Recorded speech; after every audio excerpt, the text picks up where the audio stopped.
Good morning, everyone. Hello, and good morning, LCLD Nation. Welcome to the second day of Symposium, and I would like to welcome you to my hometown of Denver, Colorado. I hope you are enjoying your time here. We are very happy to have you. My name is Lucy Stark. I am, thank you.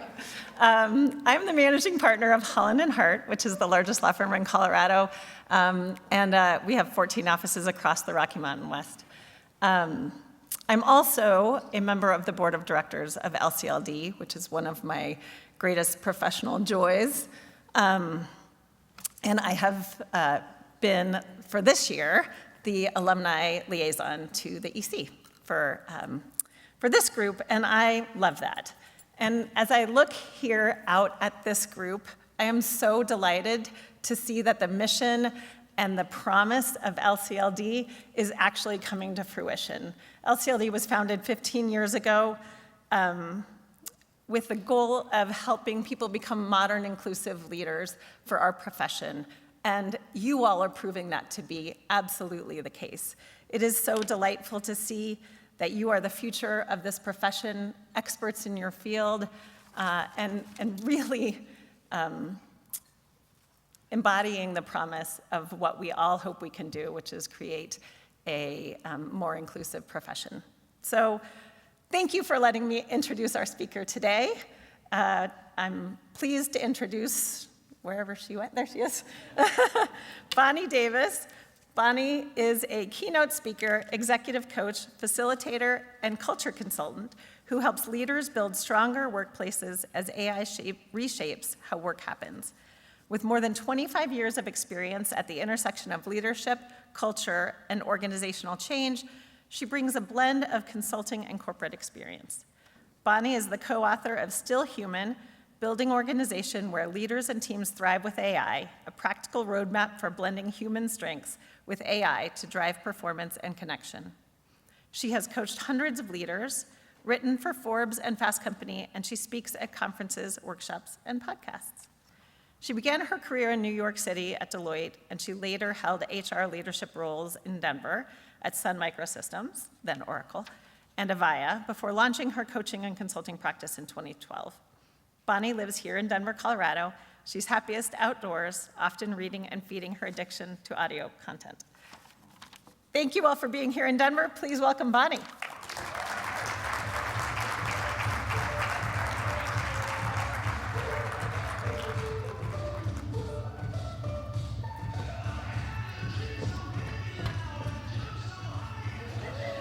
Whoa,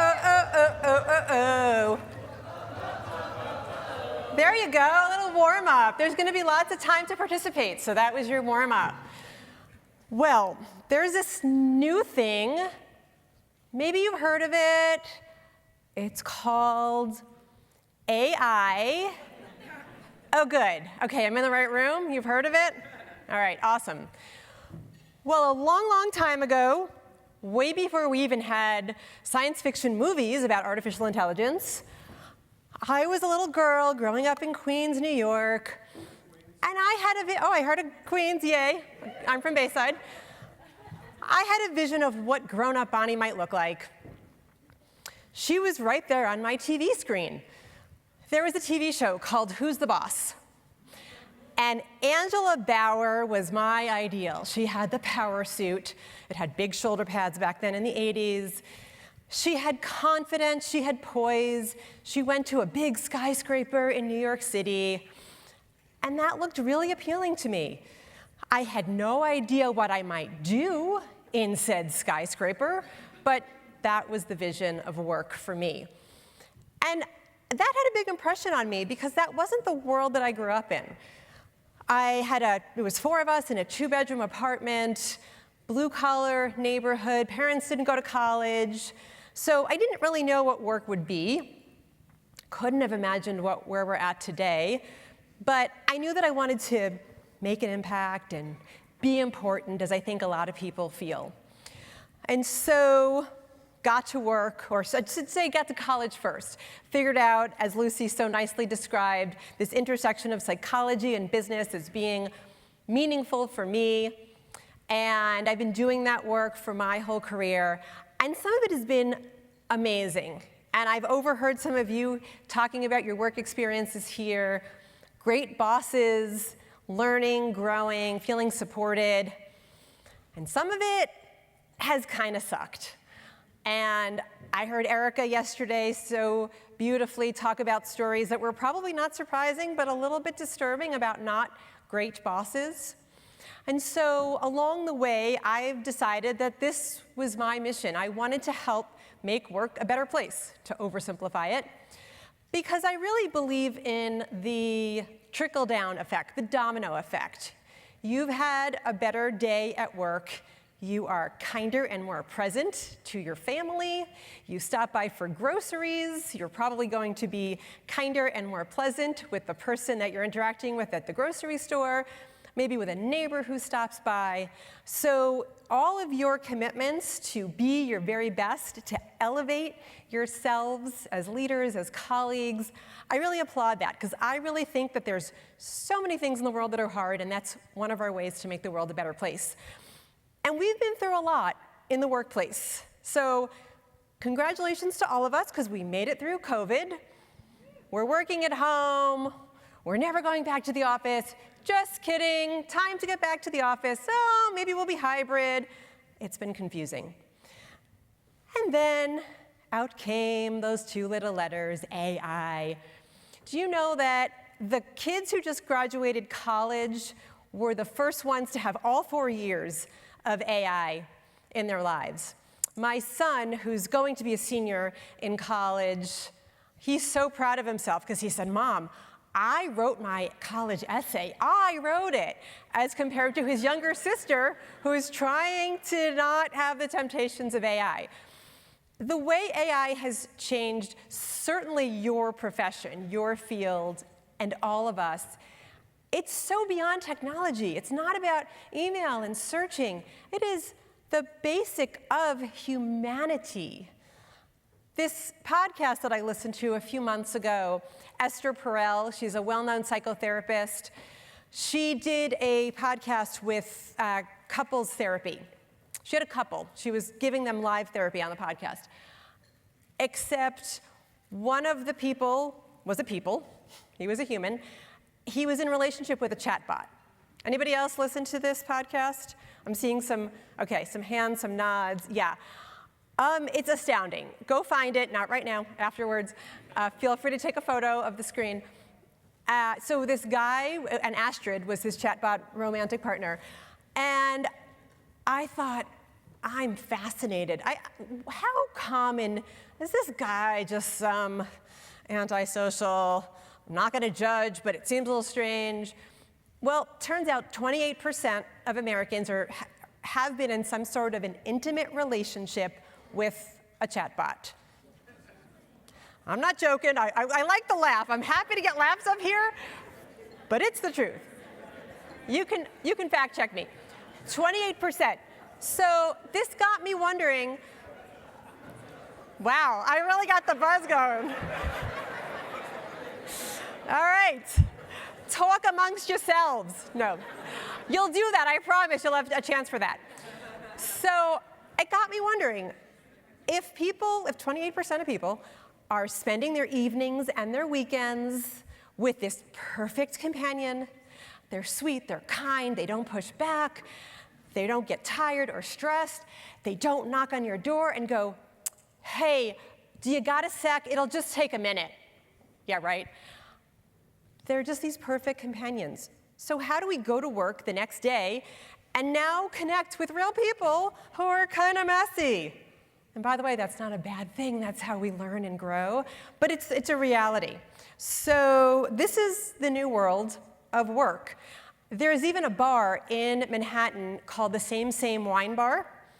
And it is created for people to come and have a meal or a drink with their chatbot. It's tables for one. You bring your device, you bring your headphones, you don't have the awkwardness of an empty chair. It's set up to come and dine out with your chatbot. And so I love technology, but my kids who are 17 and 21, my hopes and dreams for them are not that they live life and grow old at a table for one with a chatbot. I'm just going to put it out there. So we have a lot to think about in terms of now is the time. We are early days in AI. As an author I read recently, he said, the AI you're using now is the worst AI you'll ever use. And that is true, because every day it gets a little better. So it's the worst, and it's also a critical window. It is new. Think about the internet. Nobody's wearing a sign on their head with their age, but I think most of you had some sort of transition to the internet in your lives. We're in those early days. And so my message today is, how do we hold on to the joys of humanity, of connecting, before we really lose that opportunity? And just to be super clear, this is not an anti-AI talk. I love AI. It has been a change maker for me. It's my personal assistant, my personal chef, my DIY. The other night, my daughter had these stains on her clothes. We took a picture. We got great advice. Travel agent. My husband got diagnosed with celiac a few years ago. Food is not easy. It's great for so many things. So I am not AI, but as you can tell, I am worried. And I know in this room, I can't even imagine the work that you spent those early years out of law school doing that can now be done so quickly. Like, what happens to those junior associates? Do they have jobs? And the legalities blow me away. I thank all of you for what you're doing to keep us safe with AI, and it's a big job that you have. But there is pushback. I hope that you're not going to boo me off the stage like we've seen at a lot of commencement speeches in the last month. There is worry about education and jobs. A lot of Gen Z is actually sabotaging AI. I don't know if you're experiencing that personally or seeing that, or maybe you are doing that personally, and that's okay. I want to bring all of your feelings into the room. It's okay. It's a confusing time. I also want to mention, wherever you're at on what's called the AI maturity model, that's okay. So maybe you're barely using it, or maybe, as I heard from somebody in a workshop last week, she's like, it's my best friend. She said it that way, my best friend. Or you're probably somewhere in between. It's okay. We're here to not judge and meet you where you are. And this is not a how to use AI talk. So if you're here for that, it's not what you're going to be getting. But I do want to be clear that I think that we've had this AI versus humans debate, and I don't think that's a healthy place to be. I think we really need to think about how can we use AI and technology, other disruptions, to truly elevate humans and bring out the very best. And it sounds like a nice bumper sticker, but how do we make sure that that really happens? When I think about my career, I feel so grateful. I mentioned some of the not great bosses. I've mostly had really great bosses. And I look back, my very first job, I worked for a consulting firm. And I was the only junior person on this team. They were all old. When I look back, they were like 32, and I thought they were so experienced. They knew with everything. They had it all figured out, haha. So I look back, and they coached me, they mentored me. We had inside jokes. We had nicknames for each other. It was really amazing. And I had one colleague, Joe, who I regularly traveled with, consulting or on the road a bunch. And he was that guy that was always late, perpetually late, always late. And we were leaving a meeting one day, and we were a little bit later than usual, and we were cutting it really close at the Cleveland airport, and I'm decked out in the top to bottom in the Angela Bauer outfit. I'm in the power suit, the pantyhose, the heels, and he goes, Bonnie, you run, go get that plane. So I'm off, and I'm running, and I'm sweating, and the roller bag is flying, just like this guy. I didn't make the flight.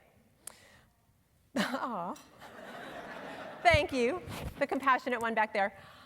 However, it was a blessing, because what happened was, in those 2 hours that Joe and I had to wait for the next flight, we talked. We talked about how I felt a little incompetent some days, being right out of college and kind of faking it, not knowing what I was doing. He told me, guess what, Bonnie? I've been doing this longer than you, and I feel that way also, so I learned this idea of imposter syndrome for the first time. He talked about how hard it was to be away from his wife and kids. I talked about how envious I was that he had that all figured out, how I hoped that one day I found a life partner and I had children also.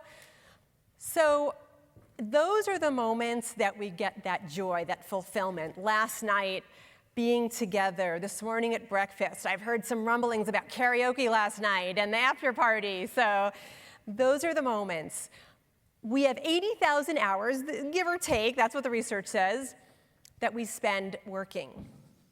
Now imagine that you're fresh out of college, I landed the job, because we know it's hard, fully remote. Imagine spending 80,000 hours behind a computer screen and never interacting with human beings. That can't be good for you. And it's an exaggeration, because most companies, even if they are fully remote, they are doing some sort of getting people together. But frankly, not everyone, especially right now with financially where things are at. So let's make the most of those 80,000 hours. To give you some perspective, we spend about 18,000 hours, 18,000 hours with our children before they're age 18, if that's when they leave our homes. That cuts close to home for me, because I have a 17-year-old, so we have a 1-year countdown. Any empty nesters out there that can relate? Yes, so next year at this time we'll come back. You'll be my support group. Thank you. Appreciate you.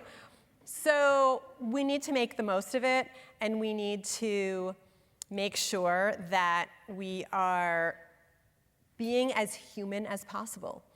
And I know that sounds silly because we're breathing, we're human, but we're not even noticing day to day the erosion that's starting to happen. The best time to make change happen is before you need it. You get to the cardiologist with the heart attack, okay, you could start eating better and exercising, but you probably should have done that a few years ago. The best time to make change happen is before you need it. And that's where we're at right now.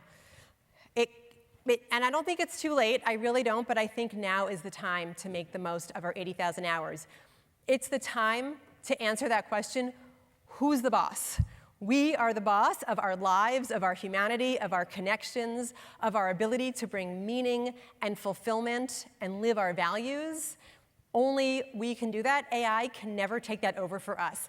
And if we use AI right, then AI can help us be our very best and find that sense of fulfillment that all of us are looking for. So I want you to think about this question, and I know there's paper and pens on your tables. Pass them around, grab a piece of paper, grab a pen, or if you're a note taker on your phone, that's okay too. I'm going to give you 2 minutes to answer this question. As AI reshapes what we do, how do we protect who we are?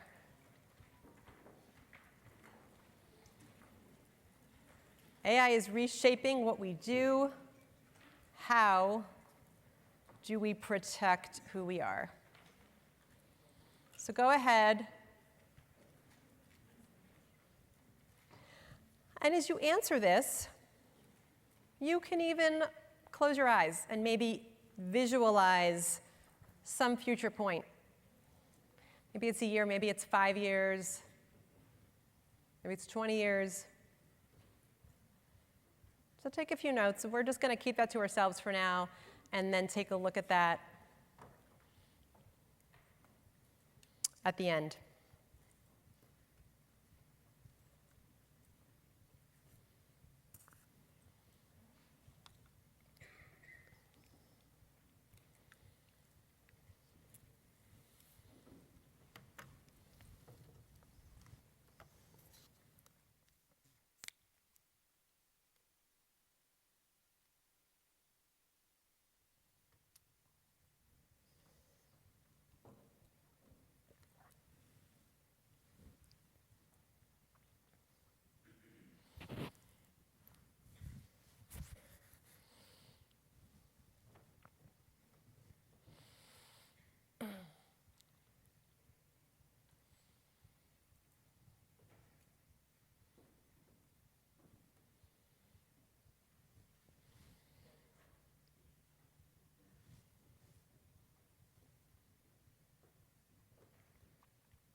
brain fry, cognitive debt, stupidogenic society. That one I always have to say slowly.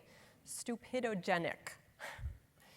These are real terms that you've probably seen in the news. It's a little alarmist, but there's also research backing it up. Research out of MIT that people had brain scans set up. They were asked to do some sort of a writing assignment, and one was writing it on their own, old school, and the other one was with the assistance of AI. There was a difference in basically parts of their brain were not lighting up when they were using AI. And that is worrisome because, again, it's early days. So what's going to happen when that kindergarten kid has been using AI their whole life? And there's other research to say that we really are losing our critical thinking skills. And so we need to be the boss, not only of our lives, but of our brains. And so I'd love to hear from some of you, just a raise of hands. And I think we have microphones out there. Yep. Just what are you noticing about your AI use, both the good and the worrisome? If anyone can just run up to the mic and just share with us. And you know how this works. I call on you if you don't, nobody answers. So let's hear from two people. Yeah, great, and convenient that you're at the microphone. What are you noticing about your own AI use, both the positive and maybe the worrisome? I think I'm supposed to introduce myself, though, right? Yeah. Yes, I'd love to meet you. So yes, regardless of the rules, I'd love to meet you. Yes, Liz Cotignola, McDonald's Corporation, Senior Legal Counsel, Global Technology, 2025 fellow liaison for our 2025 cohort. So happy to be here. She's been practicing. Yeah. So what I've noticed about my use of AI is that it's made me lazier. It's what? It's made me a little lazier. Okay, Before I used to think harder about things or actually put an effort to find information. And now I just, pop into chat and be ask it a question and accept the information given to me. And, that does kind of worry me because that is a shift in my, propensity to think critically. And I think that's going to be a problem for a lot of people if we're not vigilant about it. Yeah, great. Anyone else feeling a little lazy? I was doing a workshop a few weeks ago, and the word that kept coming up was cheat. People were like, I just feel like I'm cheating if I use it at work. And I said, okay, well, let's talk about that a little bit. And I said, well, you're getting paid to be efficient and productive, are you not? And he said, yes. And I said, well, to me, here's what's cheating. When you're in school and there's that kid that's written in tiny print, all the answers on their arm, only one kid, well, maybe more than one kid, but not everybody has the answers written on their arm. So that's cheating. But AI, we all have access to. So I think we can do both. I think we can make the most of it as an efficiency tool. And I think what's key, and I'm so sorry that I missed your first name. I was so into your whole biography. Thank you, Liz. When we're feeling lazy, I'll put in air quotes, do something different. That's our warning sign to go, okay, I'm going to first use my brain. I'm going to first force myself, and then I will use AI to check on that. If you manage people, this is a golden opportunity to bring that out in other people. Because you're right, we are feeling lazy. And what happens is when you're in an airport, and by the way, this is the Denver airport, moving sidewalk. Moving sidewalks are great. You're late for your flight, you're carrying a lot of stuff. For me, my backpack is always loading me down. You have kid gear. But what if the whole world was a moving sidewalk? What if everywhere we went, the world was a moving sidewalk? I think our leg muscles might get a little bit weak. It would be on us to have to use our judgment to decide, when am I going to use that moving sidewalk for convenience, and when am I going to get off of it to make sure that I am actually stretching myself and making sure that I'm really living to my full potential as a human. And I think I see a volunteer at the microphone. Is that true? Yes. Awesome. I'd love to hear from you. Hi. Kevin Gooch. I'm a partner over at Holland & Knight in the financial services group. And one context that I think we have to really focus on, I'm on a board at my law school, and the law school is really struggling with how do you incorporate AI for students. Yep. And if you incorporate it too early, do they actually develop the skills of lawyering that you need to understand when AI is going in the wrong direction or not, and have the critical thinking skills to sort through that, and the critical thinking skills to take what product AI has given you and figure out how to leverage it to get to your outcome. And so that's a real tension that the law school is trying to figure out, is how do you make sure that the students are developing those critical skills before you introduce AI. But it's so prevalent, how can you tell them not to use AI, and how do you enforce it and regulate it? And from a law firm perspective, like, we're starting to think about, instead of just having like the little educational programs where you kind of supplement what you get from law school, like, you may actually have to teach your associates how to practice in your space, like hardcore teaching. And so that may be where we end up going, because they're not getting the skills in law school because they're just relying on AI. And these young adults, I won't say kids, these young adults, first of all, thank you, Kevin, that's a really good point. These young adults in law school, at least they get it. They've already went through college the hard way, like all of us. What happens to the next group that, the kids now starting law school just had 4 whole years of college with AI. So it just keeps getting, it's like the Russian nesting dolls, like each one gets smaller and smaller inside as you keep going. And also, as long as there's been old people and young people, there's been generational differences. And there are challenges. There's right now 5 generations working together in the workplace. This is a huge generational difference when people like Kevin are trying to say, hey, you need to learn these critical thinking skills. And the younger generation is like, yeah, I got AI. That would be like us being told, like, you need to learn long division. And you're like, dude, I got a calculator for that. So thinking about, it's really important that when you think about the different generations in the workplace, this is going to be a new generational issue that makes it even harder. So note when you feel like you're on the moving sidewalk. It might even be an image, a metaphor that you take back to work, that you visually think about. Am I using that moving sidewalk too much? Why do we care about all of this? Okay, I think most of us, there's a common sense of not wanting to lose our brains, not wanting to have this cognitive debt, this brain fry. The best moments of our lives have probably been like last night.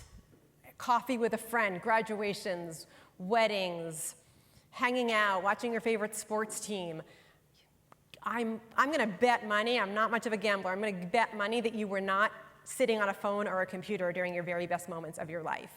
So there's a common sense thing to this. But there's also real data and real numbers. So employee engagement, I'm guessing a lot of you have employee engagement surveys that you've done at your firms, at your organizations. This is what we know for sure is a big indicator of company success. So there's real numbers here that you can see on the chart.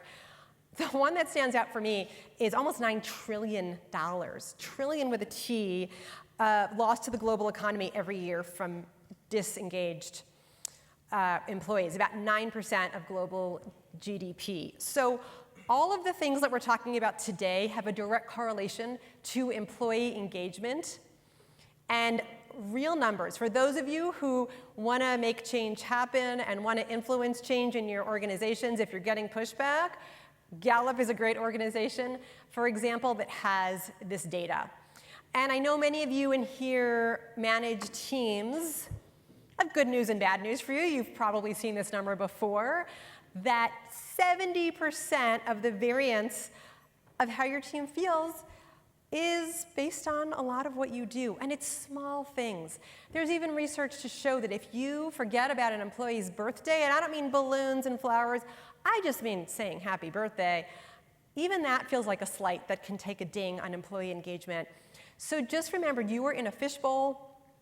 Now more than ever, you are stewards of AI, like it or not. You didn't sign up for it, but you are. And so your actions are really, really critical.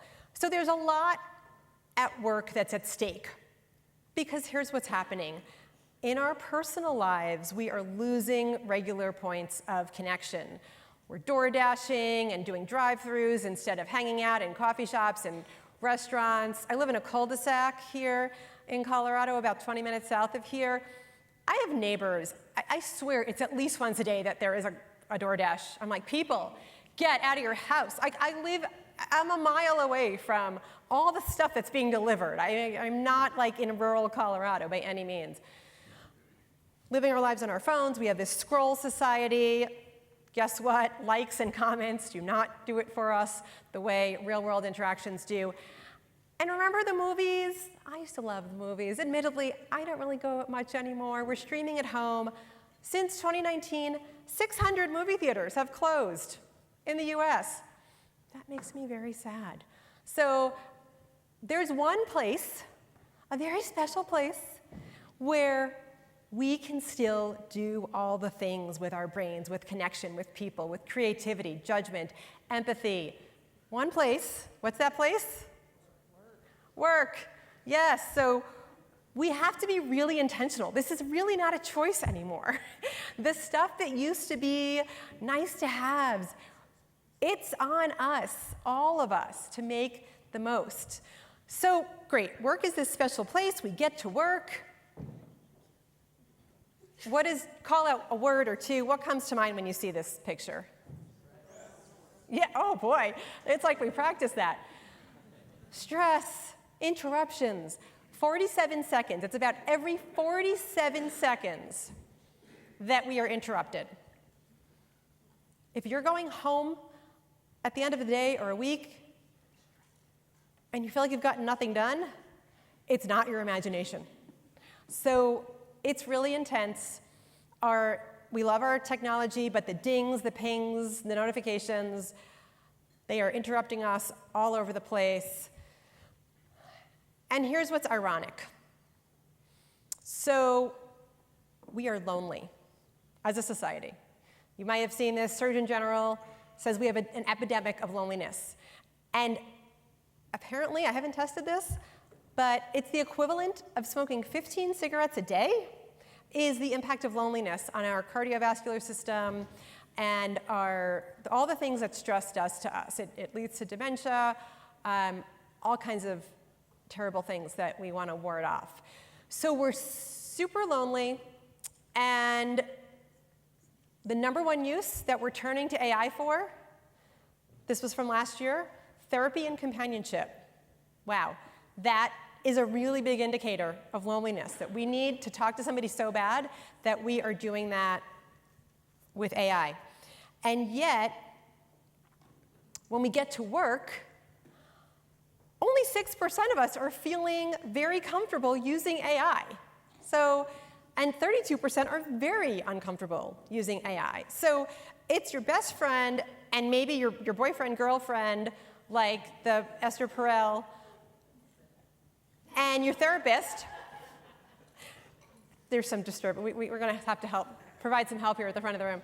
And your therapist, but you get to work, and it's actually, you're not very comfortable using it.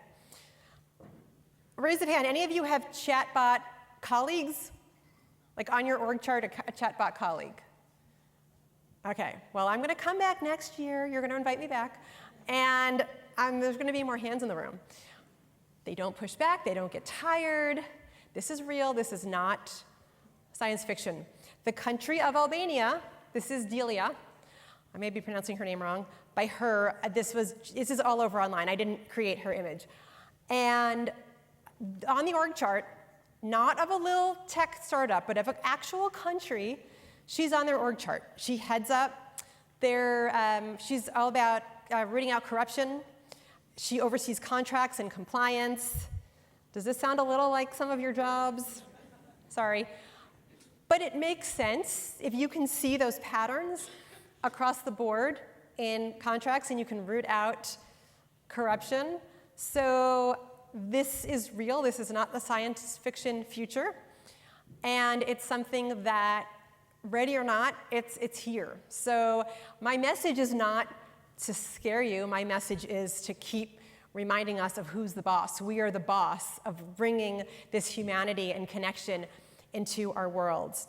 So I'd love for you to now take, we're going to look at the timer. I'm going to give you 3 minutes, 3 whole minutes, and I am going to ask you to talk with a partner. You could talk with multiple people at your table, but it's not a lot of time for a lot of people to chat. So maybe find a partner and answer this question. What are you noticing? I heard the word lazy, and thank you for mentioning that, for admitting that. I heard about worrying about students and the next generation. What are you noticing in your own worlds? And you can take a few notes. The part of my job of being up here that I like the least is having a room full of smart people who are engaged in conversation and telling them to shut up. So I'm going to ask for your cooperation in all of that.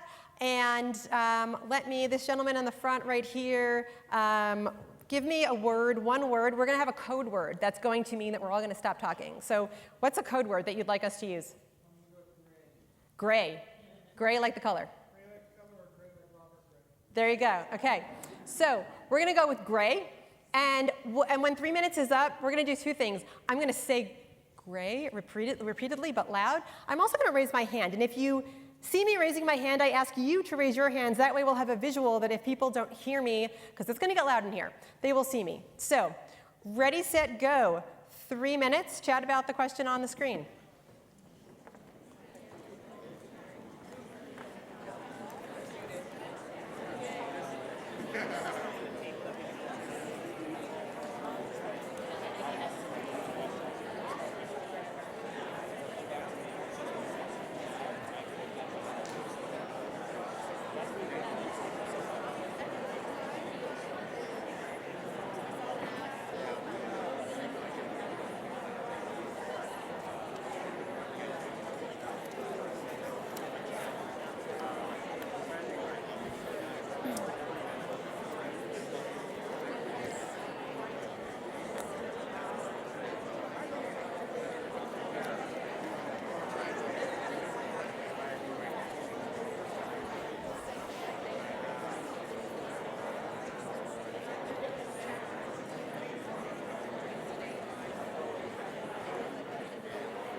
Gray, gray, gray. Yeah. You guys are compliant. I wonder where that comes from. I'd love to hear a few shares, some brave souls who feel like grabbing a microphone and just give me a nugget. I have FOMO, I have big fear of missing out, so I'd love to hear a nugget or two of either what you're talked about or what's coming to mind for you now as it's still percolating in your brain. Got one or two people who are feeling brave to share. Oh, good. Hello, Sushant Mohan, 2017 Pathfinder. I have noticed the amount of meetings that we have in person has gone down.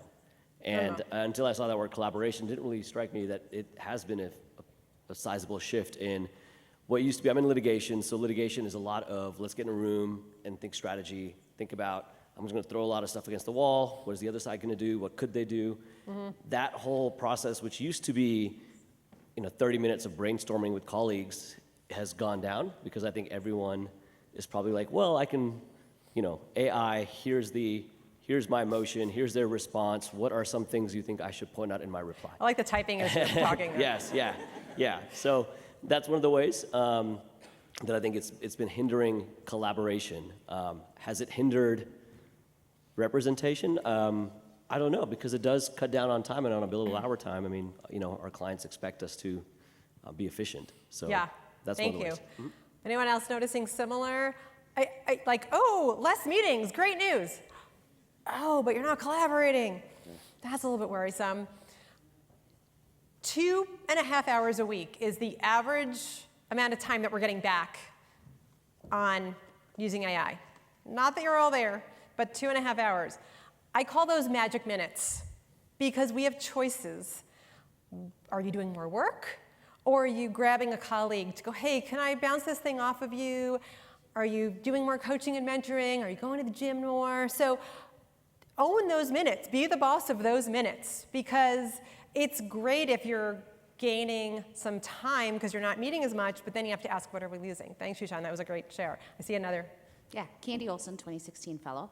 We were talking about at our table that you used to be able to tell people's personalities in emails or written work product, and now it all just sounds the same and it looks the same because they're all using AI, like mostly Copilot, to draft emails and those sorts of things. Is that driving anybody else crazy? Oh, this is so AI written. It's garbage. Anybody else find typos to be joyful? Oh my God, a person wrote this. That's so cool. Bring on the typo. Like, the world is upside down. The world is really upside down. There's one word I'm going to share that's with all of this. Unlearn. We've been raised with a sense of normalcy. We need to unlearn. Like, you need to send the perfect note. No, you don't, because you probably didn't write it, and that doesn't feel good for anybody. And I have really bad news for every single one of us. None of us are the smartest one in the room. Not a single one. You've all walked into rooms your whole life that you've probably been the smartest one in the room, in school, at work, maybe with your family, your friends. The knowledge is in our back pockets now. So we need to unlearn, what does that even mean? To be smart, to be successful. Doesn't mean that you're not still smart or successful, but there's different metrics. Can I still get a great performance review, exceeds expectations? If AI did half the work, I don't know, maybe if I was smart about it, but what about how I connected with people? What about how I'm grooming the next generation? Those are going to be the new metrics we need to unlearn. And I see another microphone person. Love it. Hi, Rich Watkins, 22, fellow Medtronic, Memphis, Tennessee. And what we just discussed is we're finding that it's creating a buffer between me and my internal business stakeholders because they're using AI to draft questions for legal. And we can tell that it's drafted by AI because half of it is like slop. And we have to take time to figure out what in the world they're talking about. So instead of saying, hey, Rich, let's have 15, 20 minutes to talk this issue, I have to spend 15, 20 minutes to figure out what in the hell they're talking about, and then ask them, hey, let's have a call to figure out what in the world is going on. So we talked about, instead of, I think Rishik raised that some companies were trying to build an AI as a first pass of the question to find the answer. Yeah. And we talked about how about you use it as a tool to find the right human to talk to for your question. Yay. Use AI as the tool, not instead of the person. Thank you, Rich. That was beautiful. Work slop. I forgot to add that on my list of stupidogenic and those other new terms that are becoming near and dear to all of our hearts. What's interesting, too, is you probably know, maybe you're using them, there's these AI detectors. They're all over schools. I'm sure your law school example. And obviously, they're not perfect because it's technology. But one of the reasons it's not perfect is there's now research to show that we as humans we've changed our communication style. Have you noticed that? Like when you write it for real, to do Shushan's prompting there, when you are writing it for real, you're actually writing more in the style of AI. AI is training us. So we've trained AI, but AI is training us. And some of what we're writing naturally is coming out, maybe not slop, but coming out sounding AI-ish. This is the time, we don't even know it because we're in it, but we are writing a story. And years from now, our next generations of law graduates, our children, our children's children, they're going to be like, what were you people thinking in 2026? All right, you messed it up for all of us. I could tell you that my mother smoked when she was pregnant with me, and I'm like, what were you thinking? And by the way, she later went back to school when I was like in high school to become a nurse. She's like, Bonnie, we didn't know. I wouldn't have done it if we knew. So people are going to be saying, like, what were you thinking back then? Well, what are we going to say? We did the best we could. We really didn't know. Nobody had a crystal ball, granted. But the story could go many ways, but it could basically, I'm going to oversimplify it. It could go one of two ways. Either the doom story, oh my God, we tried our best, but we just stopped meeting and it wrote everything for us. And then eventually it took over and we didn't see a doctor anymore. I just saw the robot. The robot gave me all the answers. It was great, etc. Or what I think is very possible if we are the boss and we take this opportunity now to help it elevate us and bring out the best. So if we each know all of our strengths, and if you don't, I suggest you do. There's assessments out there to understand your strengths. Ask other people, what do you come to me for? What am I great at? Hopefully you just know that for yourself. That performance review feedback, I call it a smile file. Write down, hold on to all those wonderful comments that people give you. Know your strengths. Be clear about the grunt work that you don't want to do. And elevate yourself and be really aware. Ask yourself, in a year from now, when I am elevated, what does that look like? What am I doing more of? What am I doing less of? How am I finding fulfillment? What am I saying yes to and what am I saying no to? We are the authors of that story, and now is the time to write the story that we'll be proud of years from now, because the signs are there. You've been talking about these already. You get an email from your boss, way to go, great job. Did my boss write that email? Is that image? You're probably looking at my slides. I think that one was AI. Yeah, you're right, the last one was, I'll admit it. Most of them are not. The photo of me at the beginning was really me when I was a kid at some birthday party. But our ability to trust is very low. And for some reason, we are naturally feel connected to technology and to bots. This sense of somebody's listening, it's a natural inclination. This started in the 60s. The very first noted chatbot was in a Stanford lab. And her name was Eliza. And she had very basic commands, one-liners, a few words. It was not interactive. But people kept coming to this lab to communicate and connect with Eliza. And it's been called the Eliza effect. And now it's on steroids. But it's been documented that we have this sense of connection to technology naturally. We're feeling more lonely. We are in this always-on culture with our devices. We've lost our ability. We've talked about it a little bit here. It's the moving sidewalk on the social de-skilling. We're losing our confidence. I was talking to a coaching client the other day. It's a little bit different than the meeting less. It's more quieter in meetings. People are losing their confidence in their voice because they're used to asking ChatGPT for the helper. And we have a lot of burnout. This is not new, and I know in your industry, it's definitely a problem, but it's only getting worse as the expectations are getting higher. So the problem is hopefully clearly there. What do we do about it? Well, we need to flourish. We need to flourish. And when we flourish, flourishing at its core is something that happens, for the most part, with other people. And this is a framework that I put together, and Lucy mentioned that I recently published a book. This is what the book is about. The book is 9 chapters. Each of these has a chapter, and then there's an intro and a close. And the QR code in the middle, by the way, is not more pictures of me as a kid, but it is an assessment. It's a free assessment that you can use to ask yourself, really, as a leader, do I have the human edge? As a team, do we have the human edge? It's about 15 minutes. It's a conversation starter. It's not meant to make you feel bad or you're scoring low. I am all about finding the strengths and celebrating the strengths. So figure out what's going really well and figure out for you and your team what's most important to improve. Because it's time for action. If we're writing those AI stories, if we're going to be the boss, now is the time that we do something about it. And here's a great way. Data, and I call this going from data to dialogue. Data is important.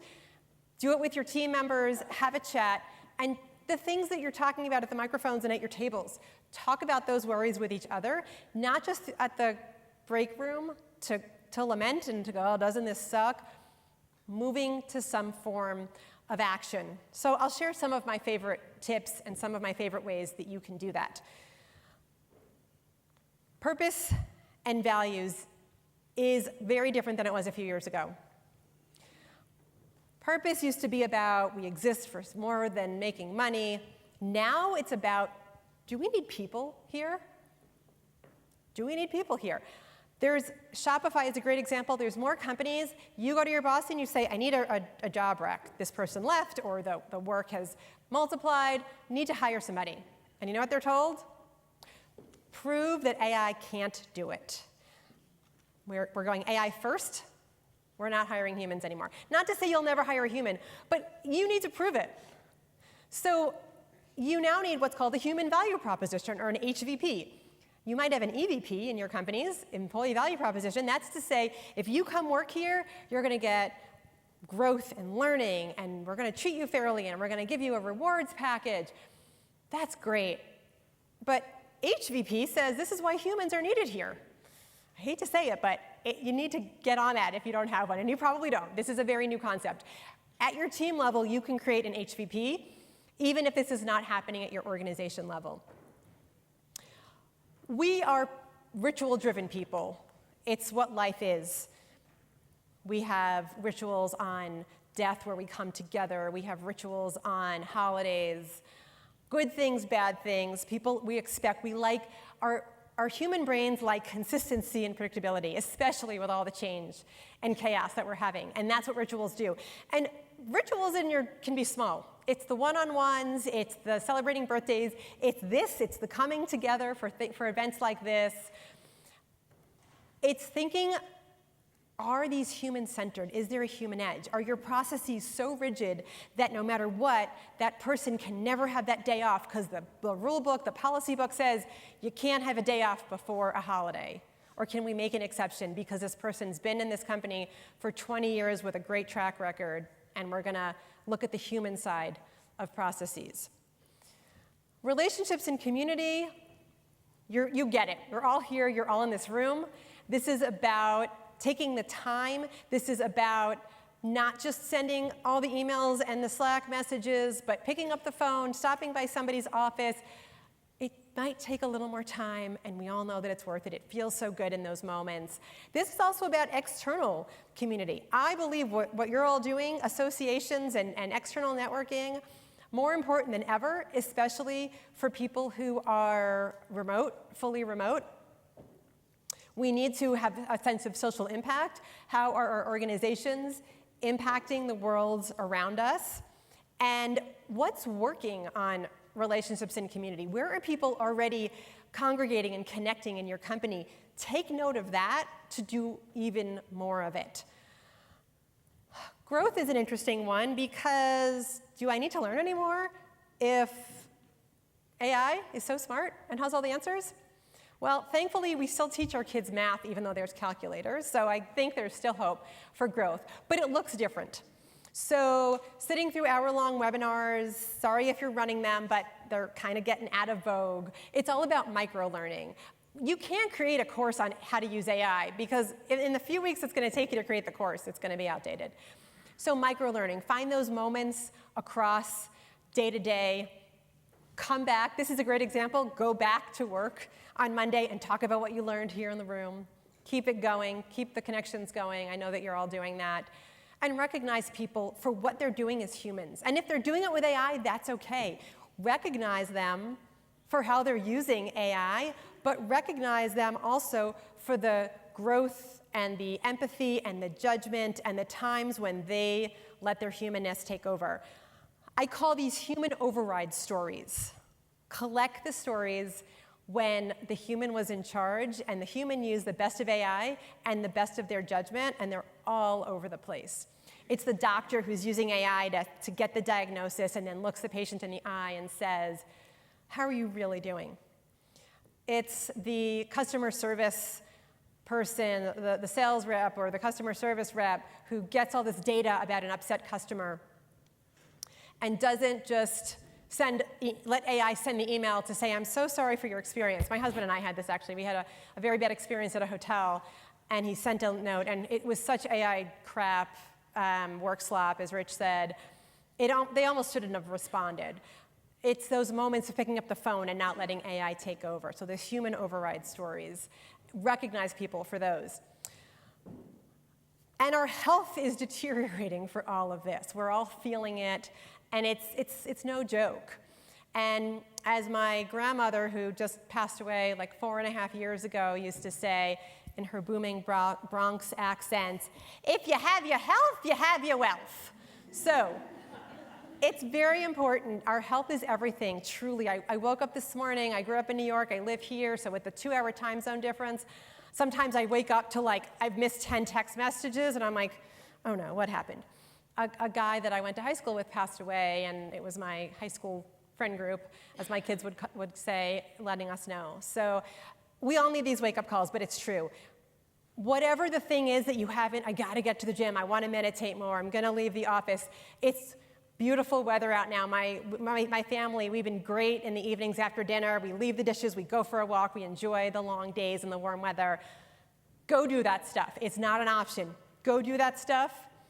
If you are a people manager, encourage your team, celebrate it, do walk and talks. I love walk and talks. You throw on some earphones, AirPod, and you walk, or you can walk live if you're with somebody in the office.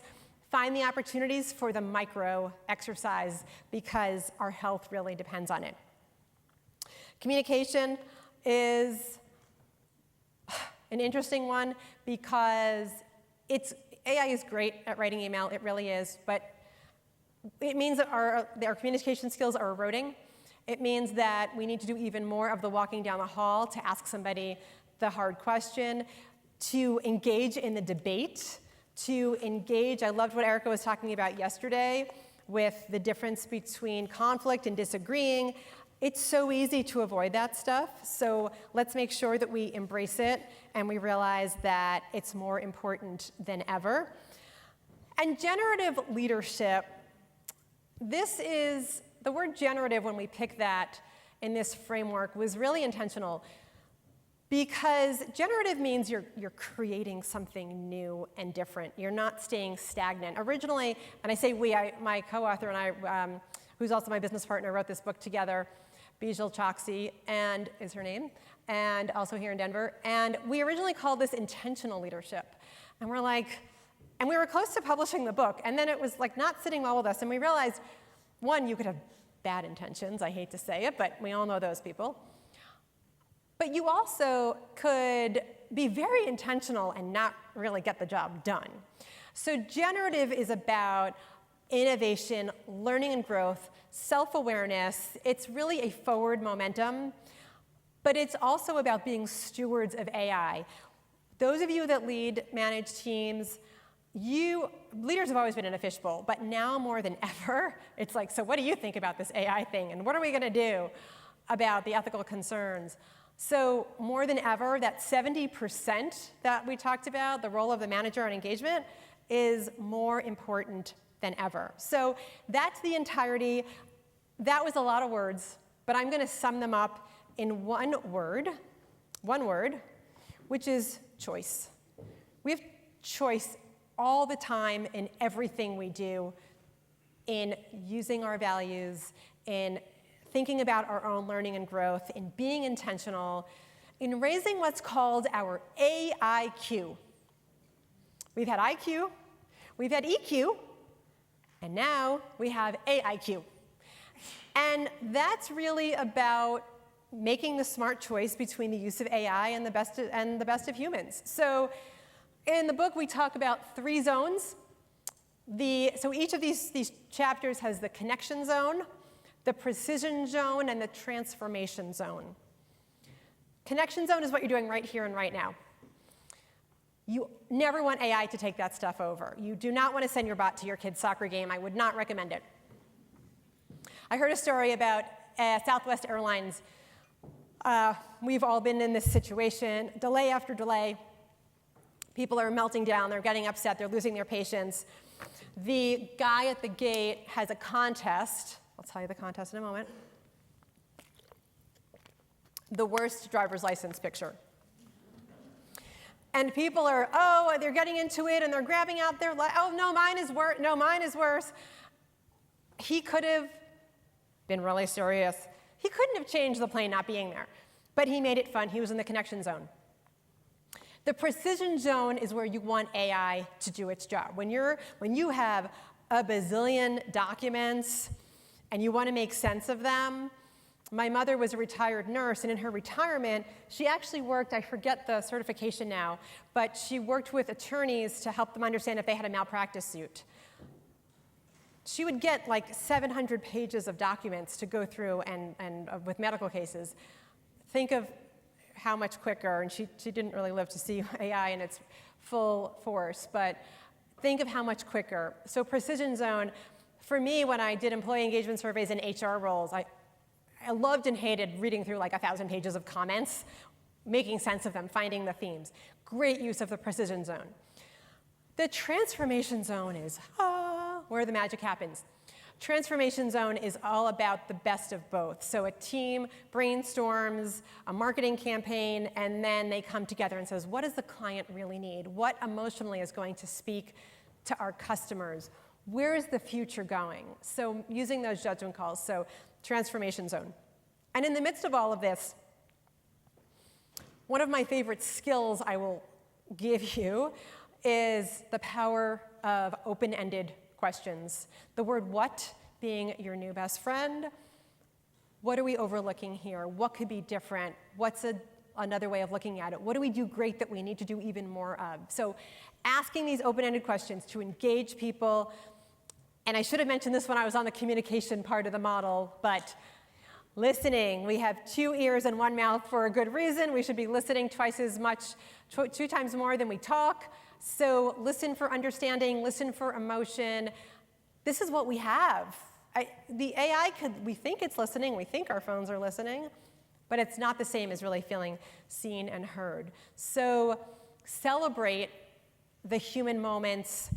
And I'm going to also, one of my other tips on here is what I call flourishing factor stories.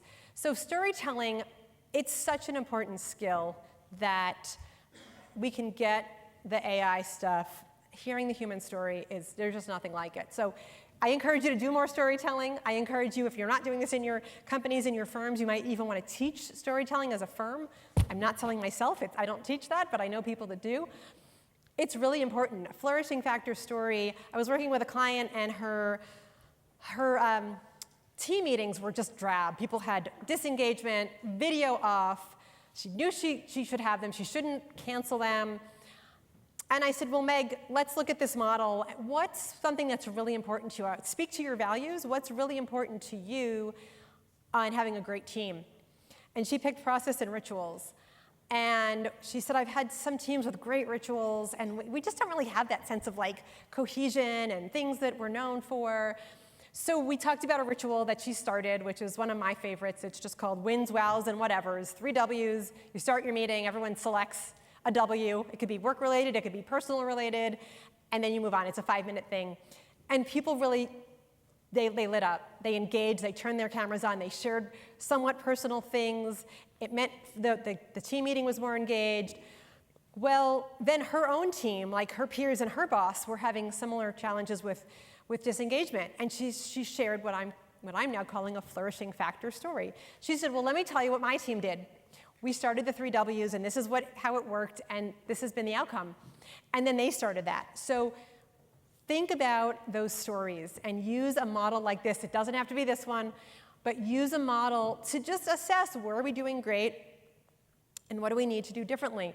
Because it's really on us to think about how AI and humans can best elevate each other. It is on us to do that. So I'm going to give you some time to plan and to do a little bit of thinking.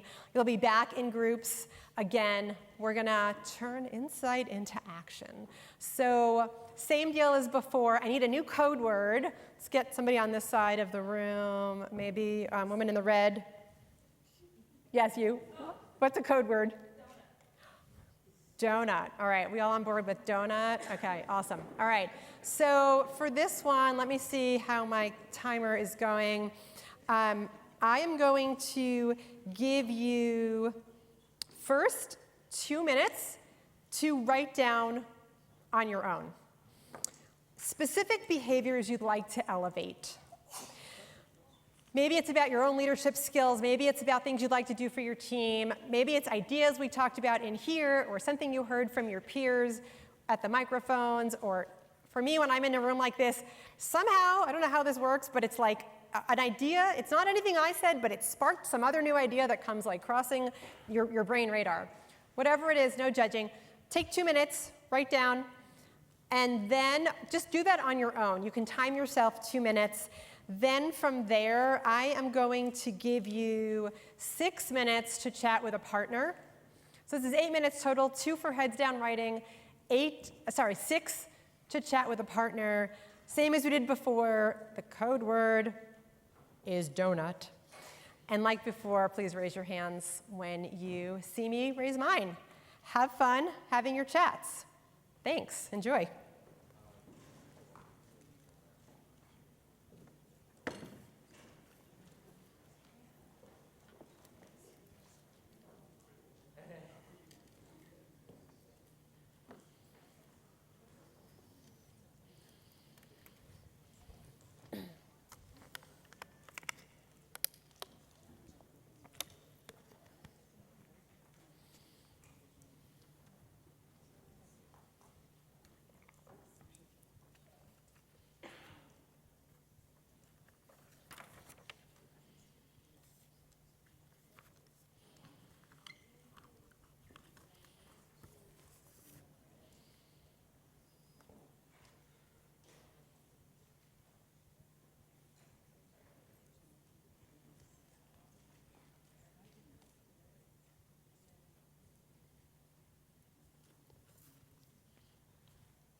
Also, I never want people to feel tied to your chairs, so feel free to, if this is about the time you've been sitting for over an hour, so if you'd like to either stand up and find somebody in a different part of the room or just stand up and have your chat while standing and doing a little stretching, feel free to not be tied down to your tables and chairs. Go meet somebody new.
Got it, got it.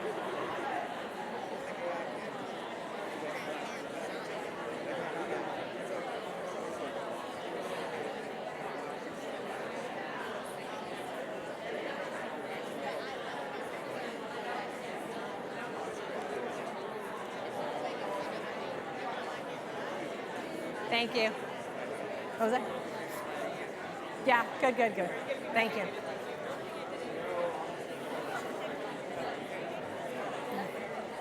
Yeah. I agree. Donut, donut, donut. Donut, donut, donut. I just realized I probably didn't tell our friends in the back booth that I was going to be mic'd back up. All right. Thank you all. If you come away with just one nugget, and I love the one nugget. I talked about what questions, open-ended questions, powerful questions. One of my favorites is just the what's one thing. What's one thing you're going to do better? Ask your kids at the end of the day, what's the one thing that you remember from your day? What's one thing? So if you had one thing, it's to be really clear on the human behavior, connection, relationship, leadership practice that you refuse to lose, that you refuse to let technology erode. I'll share two of mine. One, I refuse to lose my voice. And I don't mean literally laryngitis, that would be bad. I mean my ability to have creative thoughts, ideas that are connected with my values, my unique lived experience, what's important to me. I can ask AI all the questions in the world, and it might give me beautiful answers, even related to me and I say this all the time, based on what you know about me, but it's still not me. That's one. Second is I refuse to lose my ability to live in the moment and let the speed of technology take over my life. I want to enjoy the good and the bad. There was a book my kids read when they were little called A Beautiful Oops, when something happens and then you turn it into art.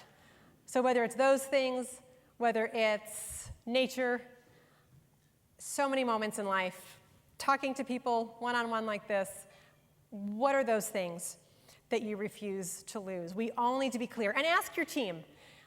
For me, if you could spread the word, bring this question to every cocktail party, every soccer game, the line, the checkout line. We could all answer this question and live it. We're the boss. That makes us in control of this very important time here. A few weeks ago, I was in the midst of a major cleanup project. That project where things look a lot messier before they look cleaner. I decided to take a whole organization project and boxes and boxes and boxes of all my kids' stuff from when they were childhood and my stuff from childhood and camp letters and pulled it all out. It was a disaster. I was stressed out for like months figuring out this project. And I find a box of stuff from our wedding. A few weeks ago, my husband and I celebrated 24 years, which was very exciting. Thank you. So next year at this time, you're all invited to the 25th party. I'm expecting good gifts. And I found a song sheet. So at a rehearsal dinner, my bridesmaids wrote a song. At the Handis and Davis wedding, da da da da da da da da da. I won't sing anymore.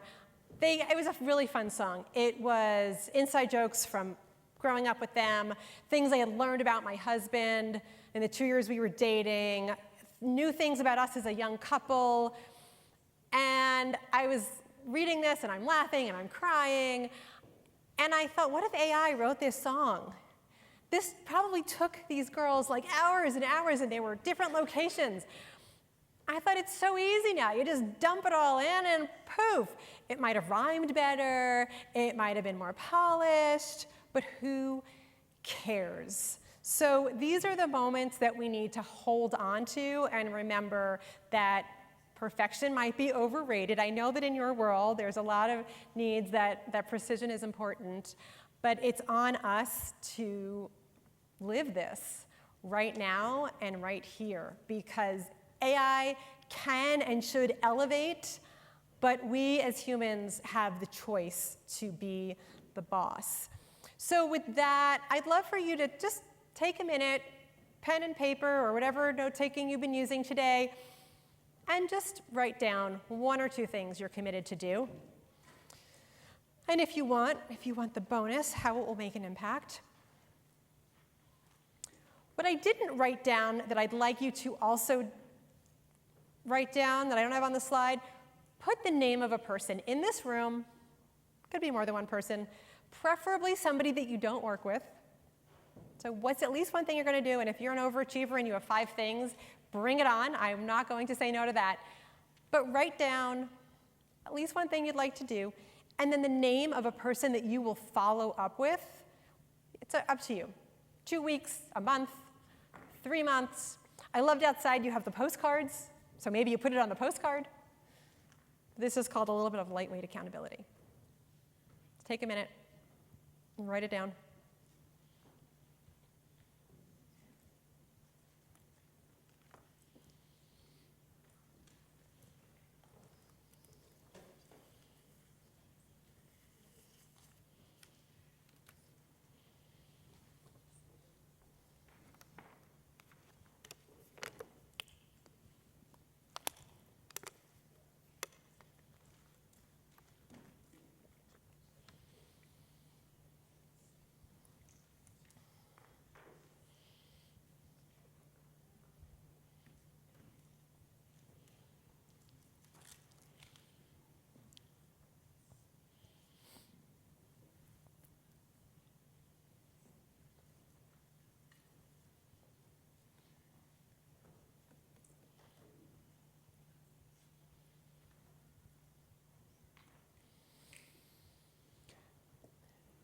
So if you wanted to go home and brag to your friends and family that you had the mic in front of 300 people, now's your last opportunity to do that.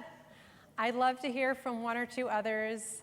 And I wish we had a lot more hours, because that's my favorite. I don't like to hear myself talk. I love to hear from all of you. But I'd love to hear 1 or 2 final brave souls to grab a mic and just share a commitment that you're making, something that you'll do.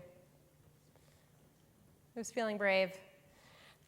The great news is you become a leader amongst leaders. I promise you, whatever you say, other people will nod their heads and go, oh, that's a good one. I'm going to borrow that. Yes, we have 2 on this mic. Go for it. Gregorio Silva, 2024 Fellow. I'm going to get a book recommendation from somebody I want to reconnect with and read that book in the next 90 days so I have a means to reconnect with them. Oh, my goodness. Look, the buzz in the room. Can we get applause for that one?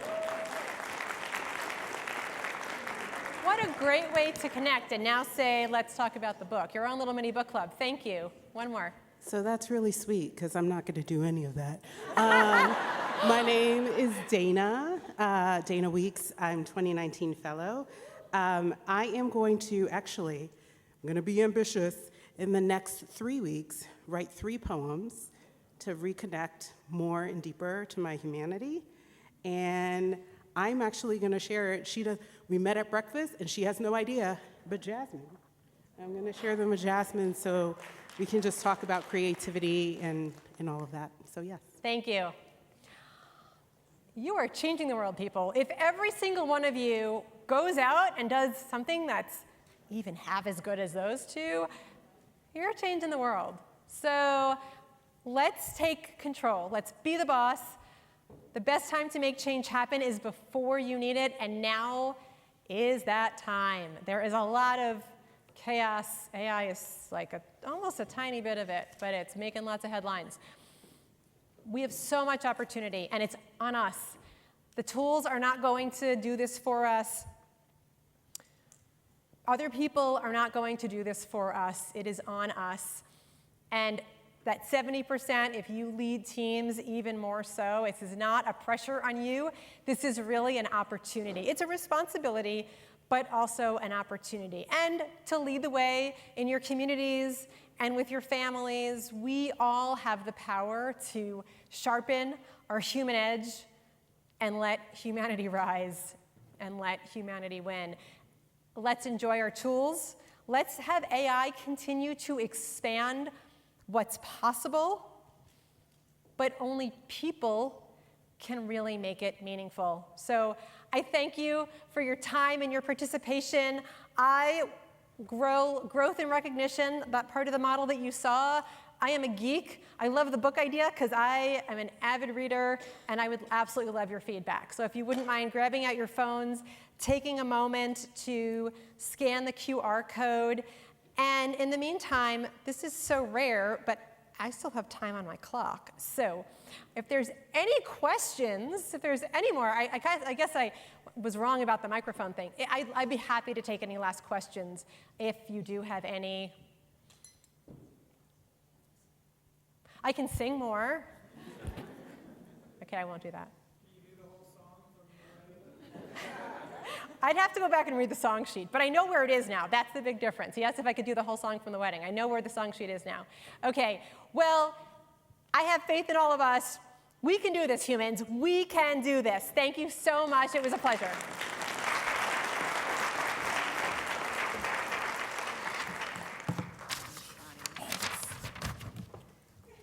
Should I? Nope. Is your slide here? Yes. Well, let's thank Bonnie one more time. Thank you. So just a few reflections that I had. You know, at Raymond James, we're AI first, but the big theme that we also have within our company is the power of personal. And I really think the human edge that Bonnie was explaining really combines those two values. So I was thinking of your moving walkway analogy. And I'm one of those people that I'm on the moving walkway, but I'm also like walking on the moving walkway. So I can see that where your AI IQ on your best day, you're walking on the moving walkway. So you're still, getting that exercise and moving a little bit faster, but there are limitations. The walkways are fixed. They're not going to get you to the restaurant you need to go to or the bag claim area. They're going to get you generally in the same direction, and maybe a little bit faster, but maybe not. So I think that that's where the AI IQ really comes into play, because then you can use the precision zone to get to the general area faster and make space for the connection zone and the transformation zone. So those were all really great concepts that you shared with us today, Bonnie. Thank you. And the one thing, my big takeaway from your session too, is reflecting on that one thing that we want to make sure technology doesn't erode. So it's the smell of your best friend's perfume. It's the sound of your favorite song. And those are those intangible things that AI can't replace. And so, I think that those are the things that we can find ways to make space for those, which is great. And then now we have time for some connection zone. We have lunch outside. There will be a buffet that you all can enjoy. We will be back in here at noon. So not in where you were for breakfast, in here, noonish. And then at 1 o'clock, you got a little preview. Dana will be speaking to us about the brink of burnout and helping us find ways to recover with all of this chaos and AI and everything that we're working through, how we can really find the value of that recovery and recharge our batteries like we are doing over this day and a half. So thank you again, Bonnie. Thank you all. We'll see you back here in a little bit, and we'll get started with our business meeting at noon. Thank you.